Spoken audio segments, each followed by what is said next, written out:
Welcome to another tactical video analysis promoted by Total Football Analysis. In today's video, we will be talking about how Marco Silva managed to win the English Championship so smoothly with Fulham.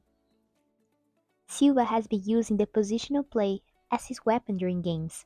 To play this style of football, the team needs a lot of players with good technical quality. He usually uses the 4-2-3-1 formation and the most conservative ones such as 4-1-4-1. Teams that generally adhere to the positional play blueprint of football dominate possession.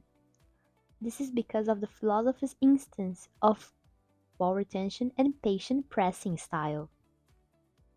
If we plot the total versus the expected, we are able to see that Fulham dominated games while scoring goals like they're out of fashion.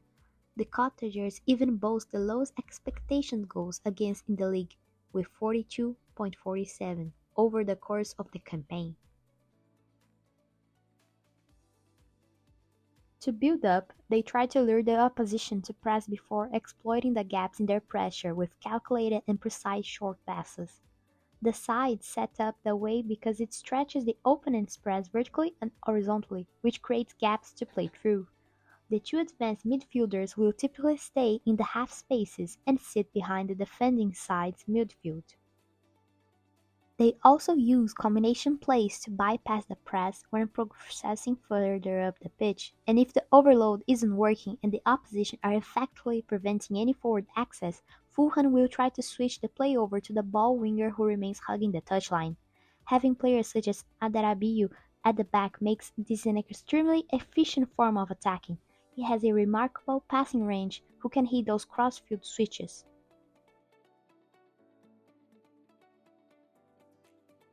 Each player is given a specific function within the system and their positioning on the field changes depending on which side the ball is on. For instance, Silva wants his fullback to perform the exact same function but at different times to each other. When the ball is over onto the left side and the left back has advanced up the pitch, the right back tucks inside and creates a temporary back three alongside the two central defenders. This ensures that Fulham always have 3 men on their first line because it allows them to always have a 3 versus 2 in this area. Numerical superiority is the key here. This data visualization displays the area of all 29 of the Londoners' positional attacks from recent outing against Preston. 21 were on the flanks, with just 8 coming through the middle. Fulham's opponents tend to leave space exactly on flanks, so this is why they take advantage of it. Fulham create overloads in the wide areas as they look to create space to cross the ball. Once a crossing opportunity arises, there is just one instruction from the manager: get that bloody ball to Mitrovic. While attacking the opponent's half of the pitch, Fulham push their entire structure very high. Generally, the two center-backs sit well inside the opposition's half and operate almost as two deep-line playmakers in possession. This allows the team to counter-press effectively once the ball is lost, as there are numerous players in close proximity to press. In this instance, Cardiff City regained hold of the ball and were looking to transition quickly. The ball was played into the feet of the Welsh side striker, but Adarabiu stepped up instantly along several other teammates, and the Cottagers were able to win the ball back. This was only made possible by the central defender being positioned so high up the field. For the defensive part, Fulham used a zonal defensive block in the deeper areas of the pitch. There is no rush to press the opposition center-backs or full-backs. The players are simply tasked with protecting the center of the pitch, ensure that the attacking side cannot gain access to anyone positioned between their lines. Naturally, this will leave space on the flanks for the team in possession to try and create crossing opportunities.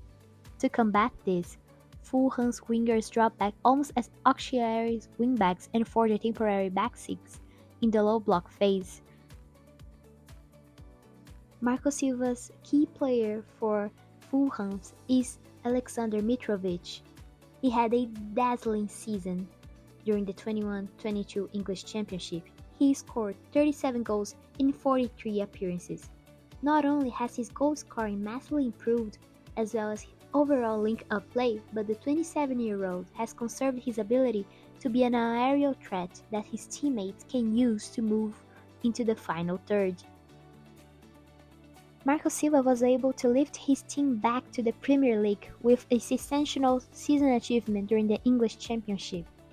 But the question is, will he be able to keep track of his players during the Premier League 22-23 season? This was another tactical video analysis promoted by Total Football Analysis. Thank you.